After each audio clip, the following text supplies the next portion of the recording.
नमस्कार। दिन भर की तमाम बड़ी और अहम खबरों के साथ हाजिर हूं मैं अमृता चौरसिया। आइए शुरुआत करते हैं मुख्य समाचारों के साथ। गतिरोध की वजह से विधायी कामकाज लंबित होने पर सभापति एम वेंकैया नायडू ने जताई चिंता।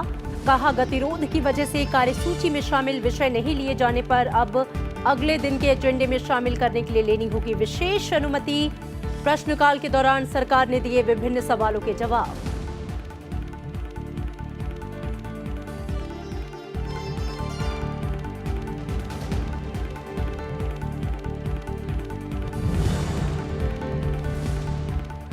वायु प्रदूषण से निपटने के लिए वृक्षारोपण को बढ़ावा और टेक्नोलॉजी का हो रहा है इस्तेमाल।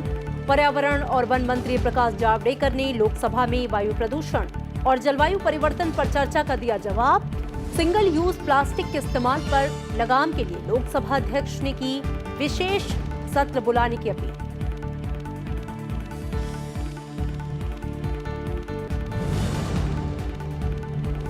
झारखंड विधानसभा चुनाव के चौथे चरण के लिए नामांकन भरने का काम शुरू। 16 दिसंबर को होने वाले चौथे चरण में विधानसभा के 15 सीटों पर चुनाव। केंद्रीय मंत्री नितिन गडकरी ने पलामू में किया जनसभा को संबोधित। कहा, पिछले 5 सालों में हुआ झारखंड का चौतरफा विकास।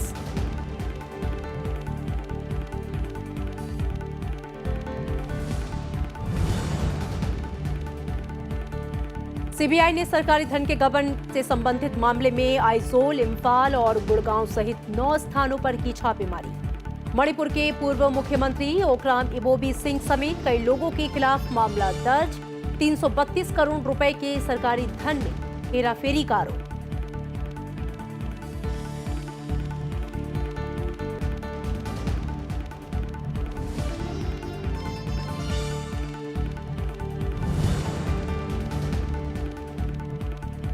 और कोलकाता के एडन गार्डन में ऐतिहासिक डे नाइट टेस्ट मैच में पहली पारी में 106 रन पर सिमटा बांग्लादेश। ईशांत शर्मा ने 22 रन देकर झटके 5 विकेट। भारत के 3 विकेट गिरे। चेतेश्वर पुजारा अर्धशतक बनाकर आउट।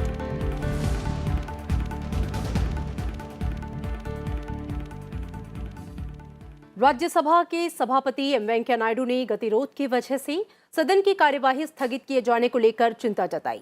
शून्यकाल के समापन से पहले उन्होंने कहा कि गतिरोध की वजह से कार्यसूची में शामिल विषयों को अगले दिन के एजेंडे में शामिल कर लिया जाता है, लेकिन सोमवार से गतिरोध की वजह से अगर कामकाज नहीं हो पाता है तो अब इन्हें विशेष अनुमति से ही अगले दिन के एजेंडे में शामिल किया जा सकता है।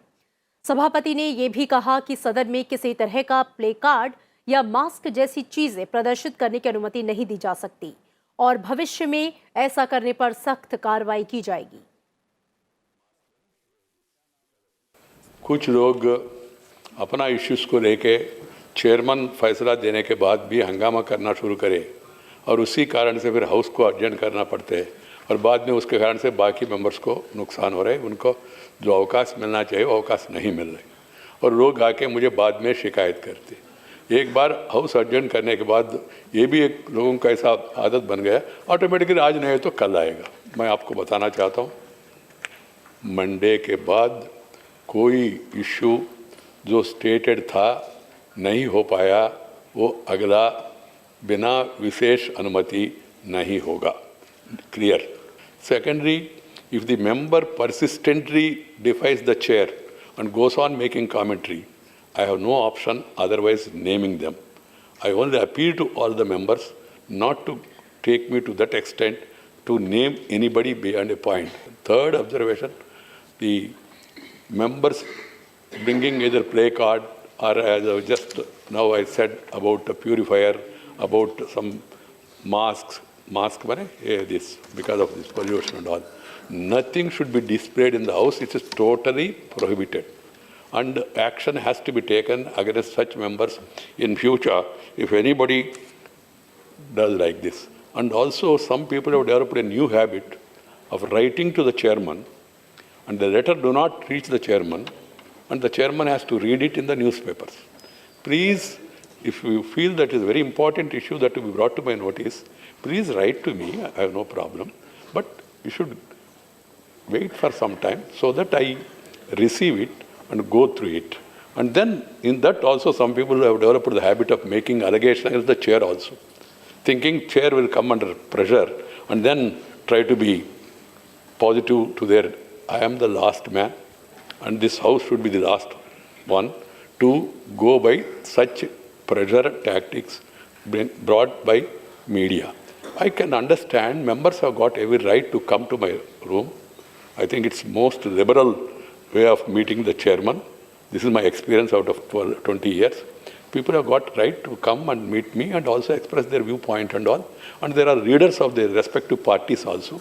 You can convey it to the leaders and leaders can bring it to my notice also. And when we have any leader intervenes in anything, normally we try to attend it positively. Please understand this and then cooperate in proper conduction of the house, because I would like to repeat, 250th session, we should remember the expectation of the people and then please rise to the occasion and help in proper conduction of the house. Rajya Sabha में प्रश्नकाल के दौरान सरकार की ओर से कई सदस्यों के सवालों के जवाब दिए गए। रेल मंत्री पीयूष गोयल ने सदन को बताया कि सरकार रेलवे का निजीकरण नहीं कर रही है, यात्रियों को बेहतर सुविधा मुहैया कराने के लिए ऑन बोर्ड सेवाओं की आउटसोर्सिंग कर रही है। पीयूष गोयल ने कहा कि रेलवे के प्रचालन के लिए अगले 12 सालों में 50 लाख करोड़ रुपए की जरूरत होगी।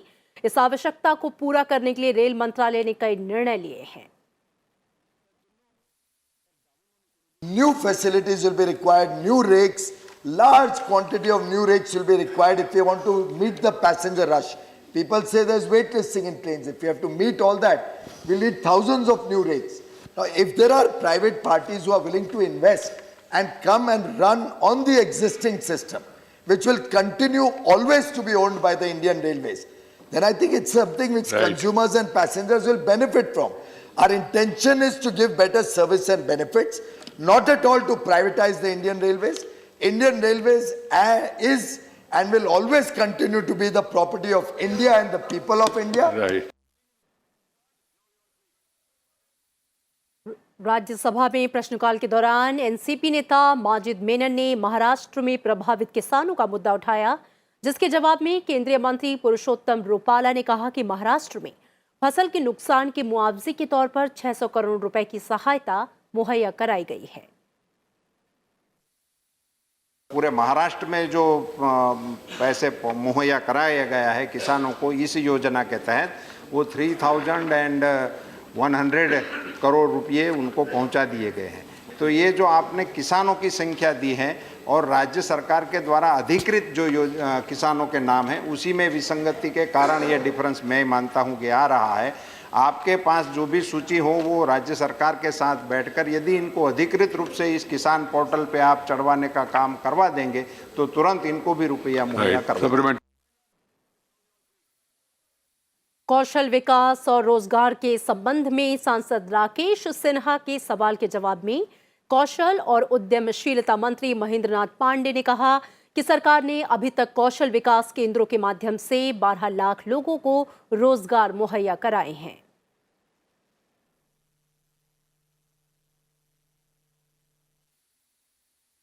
जो 3-4 वर्षों के आंकड़े हैं, अन्य मंत्रालयों के आंकड़ों का डिटेल माननीय सदस्य को उपलब्ध है, मैं जानकारी के अनुसार करा दूंगा। मेरे विभाग के आंकड़े हैं कि 69 लाख तो हमने आरपीएल प्लस पीएमकेके और इन सब के द्वारा ट्रेंड किया है, ये पूरी तरह अधिसूचित है, और उसमें 12 लाख के ऊपर हमने रोजगार इसके माध्यम से उपलब्ध कराए हैं, पर्टिकुलरली प्रधानमंत्री कौशल योजना के अंतर्गत।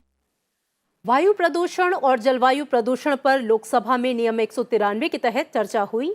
सरकार की ओर से पर्यावरण, वन और जलवायु परिवर्तन मंत्री प्रकाश जावड़ेकर ने कहा कि भारत में प्रति व्यक्ति कार्बन उत्सर्जन बाकी देशों की तुलना में काफी कम है। सरकार ने उद्योगों को नई तकनीक लाने को कहा है। प्रकाश जावड़ेकर ने कहा कि सरकार ने वायु प्रदूषण को कम करने के लिए कोयला आधारित थर्मल पावर प्लांटों को बंद कर दिया है। 355 शहरों में प्रदूषण की निगरानी की जा रही है और सरकार ने शहरों में प्रदूषण को कम करने के लिए योजना बनाई है। प्रकाश जावड़ेकर ने कहा कि पेरिस में किया गया वादा अभी सभी को निभाना होगा। साथ ही उन्होंने बंजर भूमि को उपजाऊ बनाने के लिए कदम उठाने की बात कही। भारत जो जलवायु परिवर्तन है इसका भारत जिम्मेवार नहीं है, क्योंकि भारत का आज प्रति व्यक्ति अमेरिका में 16 टन का कार्बन उत्सर्जन है, यूरोप में 13 टन का है, चाइना में 8-12 टन का है, लेकिन भारत का 2 टन भी नहीं है प्रति व्यक्ति कार्बन उत्सर्जन, 1.9। हाँ, कार्बन फुटप्रिंट वही तो वो नहीं है। तो ये एक बहुत महत्वपूर्ण है। दूसरा, आज दुनिया में जितना उत्सर्जन हो रहा है क्लाइमेट चेंज में, जिसका कार्बन एमिशंस है, वो कार्बन एमिशंस हमारे 4% भी नहीं है, 3% है, और बाकी दुनिया के बहुत अत्यधिक है। So we are not cause of the problem, but ultimately we are suffering, everybody is suffering. So as a responsible country, India is decided to become a part of the solution. Lok Sabha अध्यक्ष ओम बिरला ने single use plastic के इस्तेमाल पर लगाम के लिए विशेष सत्र बुलाने की अपील की। प्रश्नकाल के दौरान प्लास्टिक पर रोकथाम से जुड़े सवालों पर चर्चा के दौरान उन्होंने कहा कि अगर भारत के सांसद सिंगल यूज प्लास्टिक को बंद करने का संकल्प लेते हैं तो देशवासियों में एक सार्थक संदेश जाएगा। लोकसभा की कार्यवाही के दौरान लोकसभा स्पीकर ओम बिरला ने कहा कि ये सदन 130 करोड़ लोगों का प्रतिनिधित्व करता है। अगर पूरा सदन सिंगल यूज प्लास्टिक को बंद करने पर एक मत हो और सांसद सिंगल यूज प्लास्टिक बंद करने के लिए देशवासियों से अपील करें तो इससे पूरे विश्व में सकारात्मक संदेश जाएगा। ये सारा सदन 130 करोड़ जनता का प्रतिनिधित्व करता है, और मुझे लगता है कि सारा सदन इस बात से सहमत होगा कि सिंगल प्लास्टिक यूज को बंद करना चाहिए। क्यों अधीर रंजन जी, सहमत है? तो अगर भारत की संसद ये संकल्प ले ले तो हम 130 करोड़ जनता में आह्वान इस संसद के अलावा कहीं नहीं पहुंच सकता। तो आपको आग्रह करना चाहिए कि एक दिन इसके लिए विशेष सत्र में लेके और इसका संकल्प लें, और सारे विश्व के अंदर मैसेज जाएगा कि भारत की संसद ने संकल्प लिया है। केंद्रीय पर्यावरण, वन और जलवायु परिवर्तन मंत्री प्रकाश जावड़ेकर ने कहा कि देश में रोजाना करीब 25-30 हजार टन प्लास्टिक का कचरा निकलता है, लेकिन इसमें से 2/3 को इकट्ठा किया जाता है और 1/3 कचरा इकट्ठा नहीं हो पाता। यही समस्या की वजह है। उन्होंने कहा कि इस मामले में जल्द ही राज्यों के पर्यावरण मंत्रियों की बैठक बुलाई जाएगी, जिसमें प्लास्टिक की समस्या से निपटने और ठोस अपशिष्ट प्रबंधन को लेकर रणनीति पर चर्चा की जाएगी। गाइडलाइंस ऑलरेडी हमने इशू किया है कि सिंगल यूज प्लास्टिक यानी क्या, क्योंकि लोगों को गलत फहमी होती है, तो उतना केवल बताता हूं। लेस देन 50 माइक्रॉन्स की carry bags, non woven carry bags, straws, stirrers, small wrappings, packing films, cutlery यानी जो पार्टियों में प्लास्टिक के ग्लास और ये दिए जाते हैं, जो कोई उठाता नहीं कचरा, ऐसे सारे आइटम्स है उसमें, मैं पटल पे भी रखूंगा। तो ये जो है ये सिंगल यूज प्लास्टिक है, और वही समुद्र में जाके मछलियों के पेट में जो दिखा है वो उसका उत्तर है, और इसलिए इसके बारे में गाइडलाइंस ऑलरेडी इशू की है। लोकसभा में प्रश्नकाल के दौरान कई सांसदों ने प्लास्टिक के इस्तेमाल पर लगाम लगाने को लेकर सवाल पूछे, साथ ही कई अहम सुझाव भी सरकार को दिए। आपने अभी अभी कहा बायोडिग्रेडेबल कोई चीज अपनाना चाहिए, तो जूट से बड़ा बायोडिग्रेडेबल क्या हो सकता है? वो एक गोल्डन फाइबर भी है, बायोडिग्रेडेबल भी है। प्लास्टिक हमें इस्तेमाल करना पड़ता है, इसलिए कि हमारे साथ विकल्प कुछ नहीं है, कोई खुशी से नहीं यूज करते, हमारे ये मजबूरी है कि हमें यूज करना पड़ता, क्योंकि विकल्प कुछ नहीं है। तो विकल्प ढूंढिए आप, तो ये विकल्प ढूंढने में जूट एक बड़ा आपको सहायता दे सकते हैं। तो ये जूट ये बायोडिग्रेडेबल है, और ये प्लास्टिक के विकल्प भी हो सकते हैं। Municipalities bought this machine and we copied it or made an Indian version of it, and we paid for it to be collected and brought to us, and then fed that plastic into the machine. You'd be able to get rid of plastic very quickly. It's been tried in other countries. In fact, the Nordic countries are clean because they use this technology. So the point is, are we ever going to look at maybe we could send a team to Japan to see how they do it. Javadekar ने speaker के प्रस्ताव का स्वागत किया। उन्होंने कहा कि लोग पहले सामान लेने के लिए घर से थैला लेकर जाते थे, एक बार फिर हमें पुराने चलन की ओर लौटना होगा, तभी जाकर इस समस्या का समाधान निकल सकता है। नवविक्रम सिंह, राज्यसभा टीवी। विभिन्न राज्यों के राज्यपालों और उपराज्यपालों ने उपराष्ट्रपति एम वेंकैया नायडू से आज दिल्ली में मुलाकात की। 23 नवंबर से राज्यपालों और उपराज्यपालों की 50वीं कॉन्फ्रेंस आयोजित हो रही है, जिससे पहले सभी ने उपराष्ट्रपति से मुलाकात की। 23 और 24 नवंबर को राष्ट्रपति भवन में होने वाली इस कॉन्फ्रेंस की अध्यक्षता राष्ट्रपति रामनाथ कोविंद करेंगे। राष्ट्रपति भवन में होने वाला इस तरह का ये 50वां सम्मेलन होगा। 2 दिन चलने वाले इस सम्मेलन में उपराष्ट्रपति एम वेंकैया नायडू, प्रधानमंत्री नरेंद्र मोदी और केंद्रीय गृह मंत्री अमित शाह के अलावा विभिन्न राज्यों के राज्यपालों और उपराज्यपाल शामिल होंगे। इस दौरान विभिन्न सत्रों में जनजातीय मुद्दे, कृषि में सुधार, जल जीवन मिशन और नई शिक्षा नीति पर भी चर्चा की जाएगी।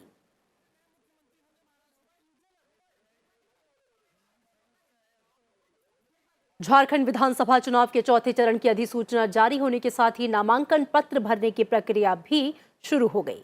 16 दिसंबर को होने वाले इस चरण में विधानसभा की 15 सीटों पर चुनाव होगा। इस महीने की 29 तारीख तक नामांकन भरे जा सकते हैं और अगले दिन इनकी जांच होगी। 2 दिसंबर तक नाम वापस लिए जा सकते हैं। 81 सदस्यों वाली झारखंड विधानसभा के लिए 30 नवंबर से 20 दिसंबर के बीच 5 चरणों में मतदान होगा। वोटों की गिनती 23 दिसंबर को की जाएगी।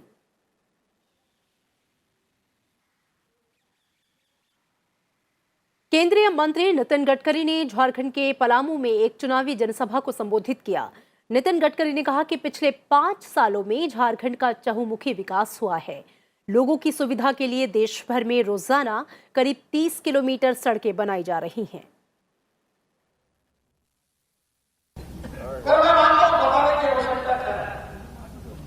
अभी लोग देख रहे हो और जितना कुछ काम हुआ वो तो केवल ट्रेलर है, ट्रेलर।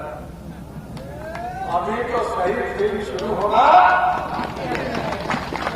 पहले 5 साल में जो काम देखा वो तो ट्रेलर था। अब मैं आपको विश्वास देना चाहता हूं कि झारखंड का रोड नेटवर्क और ऐसे मजबूत रोड बनाएंगे कि झारखंड के विकास के लिए ऐसा एक योगदान होगा कि यहाँ उद्योग आएंगे, रोजगार मिलेगा और गरीबी मिटेगी। इस बात का विश्वास देने के लिए मैं आपके पास आया। महाराष्ट्र में नई सरकार बनने का रास्ता साफ होता नजर आ रहा है। शिवसेना, एनसीपी और कांग्रेस के बीच साझा न्यूनतम कार्यक्रम को लेकर सहमति बन गई है। मुंबई में कांग्रेस एनसीपी शिवसेना की बैठक खत्म होने के बाद एनसीपी अध्यक्ष शरद पवार ने कहा कि लीडरशिप को लेकर उद्धव ठाकरे के नाम पर सहमति बनी है और इस बात का ऐलान कल प्रेस कॉन्फ्रेंस में किया जाएगा। सरकार किस कार्यक्रम के आधार पर चलेगा, इसका डिटेल डिस्कशन हुआ है और बाकी जो फाइनल करना है, इसका ड्राफ्टिंग वगैरह करना है। ये प्रोसेस जहाँ तक मुख्यमंत्री की बात है, मुख्यमंत्री के इशू पर कोई दो राय नहीं है। मुख्यमंत्री के इशू पर ठाकरे के नेतृत्व पर सरकार चलनी चाहिए, इस बात पर सहमत है। ये इशू नहीं है। बाकी जो डिटेल प्रोग्राम की बात है उसका डिस्कशन चालू है और पूरा होने के बाद मुझे लगता है कि कल प्रेस कॉन्फ्रेंस को लेकर डिटेल बताएंगे। मगर गवर्नमेंट की लीडरशिप जो ठाकरे के पास है इसमें ये नहीं समझा। भारत और चीन राजनयिक संबंधों की 70वीं वर्षगांठ के अवसर पर संयुक्त रूप से 70 कार्यक्रमों का आयोजन करेंगे। इस संबंध में पिछले महीने प्रधानमंत्री नरेंद्र मोदी और चीन के राष्ट्रपति शी जिनपिंग की अनौपचारिक शिखर बैठक के दौरान निर्णय लिया गया। विदेश मंत्रालय ने शुक्रवार को एक बयान में कहा कि इन गतिविधियों में संसदीय आदान प्रदान शामिल है और इसके जरिए दोनों सभ्यताओं के बीच ऐतिहासिक संपर्क के साथ ही बीते वर्षों के दौरान बढ़ते द्विपक्षीय संबंधों को दर्शाया जाएगा। विदेश मंत्रालय ने कहा कि दोनों देशों के लोगों के बीच सभी स्तर पर आपसी संपर्क बढ़ाने पर भी जोर दिया जाएगा। इस दौरान दोनों देशों के जनप्रतिनिधि, कारोबारी, शिक्षाविद, सांस्कृतिक और युवा संगठनों के साथ ही रक्षा बल भी एक दूसरे से मिलेंगे। विदेश मंत्रालय के मुताबिक तमिलनाडु और चीन के फ्यूजान प्रांत के माध्यम से दोनों देशों के बीच प्राचीन जलमार्ग संबंधों के अध्ययन के लिए साझा परियोजनाएं शुरू की जाएंगी। तमिलनाडु और चीन के बीच संबंधों का अध्ययन करने के लिए एक एकेडमी की स्थापना की संभावनाएं भी तलाशी जाएंगी।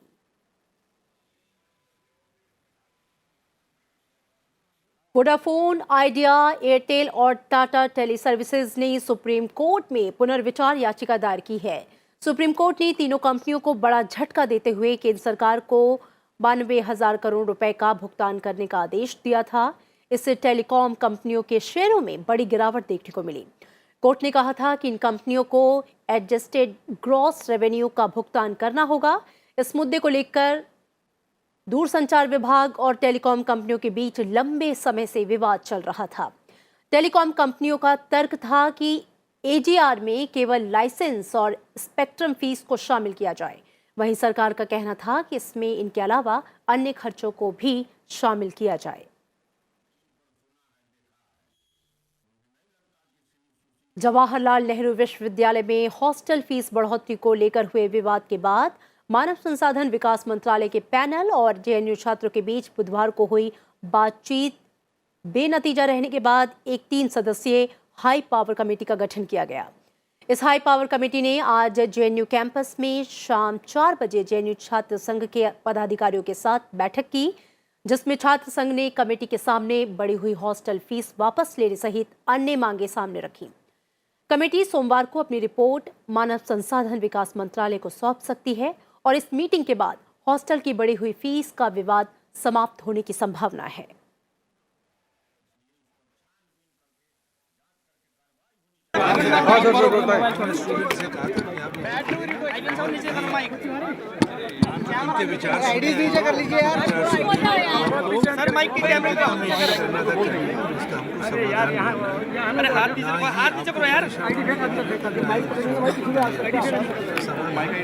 सबको एक साथ मिलके जल्दी से जल्दी आइजोल, इम्फाल, गुरुग्राम सहित देश भर में अलग अलग 9 स्थानों पर सीबीआई की कई टीम ने सरकारी धन की हेराफेरी से संबंधित एक मामले में छापेमारी की।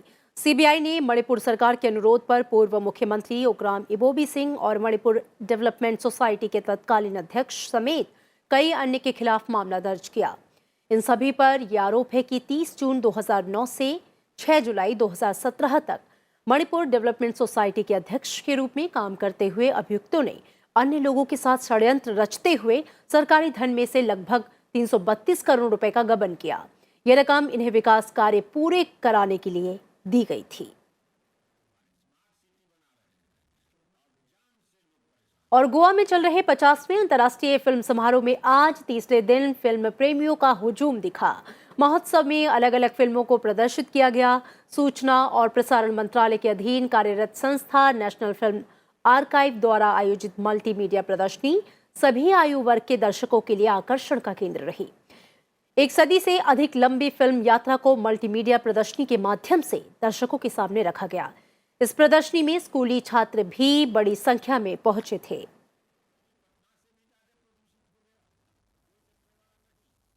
तो ये एग्जीबिशन का थीम भी हमने 50 editions of IFFI so golden jubilee celebration करते हुए कंटेंट ही उसी तरीके से क्यूरेट किया है कि अभी तक के 50 साल में इफ़ी का किस तरीके से ग्रोथ हुआ है, इफ़ी में क्या क्या लैंडमार्क इवेंट्स हुए, वो सारा हमने ये एग्जीबिशन में दर्शाया है। आप अगर एग्जीबिशन में जिस तरीके से देख रहे हो, बहुत सारा हाईटेक इनोवेशन टेक्नोलॉजीज़ को लेके ये एग्जीबिशन बनाया गया है। जैसे देयर इज़ अ जियोटोप टेक्नोलॉजी, जो पुराना मूविंग इमेजेस का टेक्नोलॉजी होता है, उसका बहुत बड़ा डोम यहाँ पे है जो मूविंग इमेजेस को डिपिक्ट करता है। Then there is a 360 degree bullet shot concept which is also there in the exhibition. Immersive technology का एक बहुत अच्छा एरिया हमने तैयार किया है, जो आई इंस्टीट्यूट नेदरलैंड्स में है, उसी को हमने यहाँ पे रेप्लिकेट किया हुआ है। उसी के साथ में augmented reality, virtual reality, evening में बहुत अच्छा एक प्रोजेक्शन मैपिंग का शो हम लोग दिखा रहे हैं। तो ऐसे बहुत, then flip book, touch panel displays, ऐसा पूरी तरीके से एक इंटरैक्टिव डिजिटल एग्जीबिशन हमने यहाँ पे बनाया है। और दिल्ली में पानी के कनेक्शन के लिए अब कम रुपए चुकाने होंगे। दिल्ली के मुख्यमंत्री अरविंद केजरीवाल ने प्रेस कॉन्फ्रेंस में बताया कि दिल्ली जल बोर्ड के पानी के कनेक्शन के लिए जो डेवलपमेंट और इंफ्रास्ट्रक्चर चार्ज लगता था, उसे समाप्त कर दिया गया। पानी और सीवर के कनेक्शन के लिए पहले ज्यादा पैसे चुकाने पड़ते थे, उसके स्थान पर अब 2,310 रुपए देने होंगे। वहीं दिल्ली में गंदे पानी पर पूछे गए सवाल के जवाब में मुख्यमंत्री ने माना है कि दिल्ली में कुछ इलाकों में गंदे पानी की समस्या अभी बाकी है। जब हमारी सरकार बनी थी 2300 से ज्यादा ऐसे इलाके थे जहां पे गंदा पानी आया करता था। आज 125 से कम इलाके बच गए हैं दिल्ली में जहां पे अभी गंदे पानी की शिकायत है। हम कोशिश कर रहे हैं, हमने 2300 से घटा के 125 पे ले आए हैं। और अब बात पर्यावरण और जलवायु परिवर्तन को लेकर हमारी खास पेशकश की।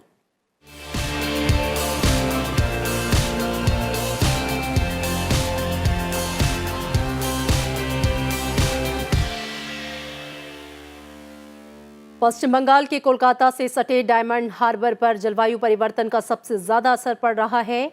यहां पूरे देश के मुकाबले सबसे तेजी से समुद्र जल स्तर में वृद्धि हो रही है। इससे डायमंड हार्बर के अस्तित्व पर खतरा मंडराने लगा है।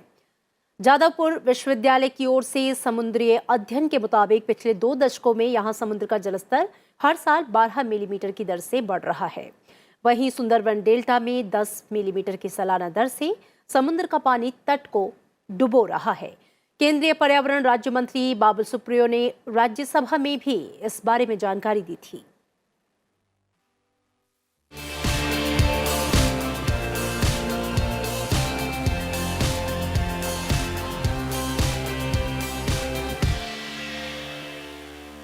और अब खेल की खबर। भारत और बांग्लादेश के बीच कोलकाता के ईडन गार्डन्स स्टेडियम में ऐतिहासिक डे नाइट टेस्ट मैच खेला जा रहा है। टॉस जीतकर पहले बल्लेबाजी करने उतरी बांग्लादेश की टीम अपनी पहली पारी में 106 रनों पर ऑल आउट हो गई। जवाब में टीम इंडिया ने पहली पारी में 3 विकेट पर 150 रन से ज्यादा रन बनाए हैं। फिलहाल विराट कोहली और अजिंक्य रहाणे क्रीज पर हैं। भारतीय गेंदबाजों ने आज पिंक बॉल से खेलते हुए शानदार प्रदर्शन किया और पूरे बांग्लादेश की टीम को 106 रन पर समेट दिया। भारत की ओर से ईशांत शर्मा ने सबसे ज्यादा 5 विकेट लिए, वहीं उमेश यादव ने 3 और मोहम्मद शमी ने 2 विकेट लिए।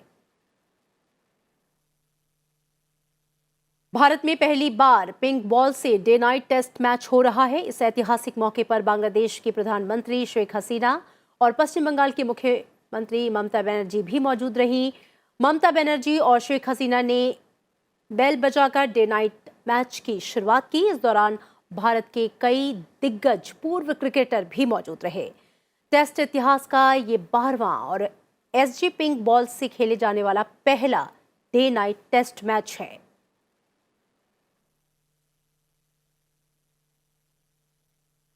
और इन तमाम खबरों के साथ इस बुलेटिन में मेरे साथ इतना ही, लेकिन आगे देखिए हमारा खास कार्यक्रम देश देशांतर।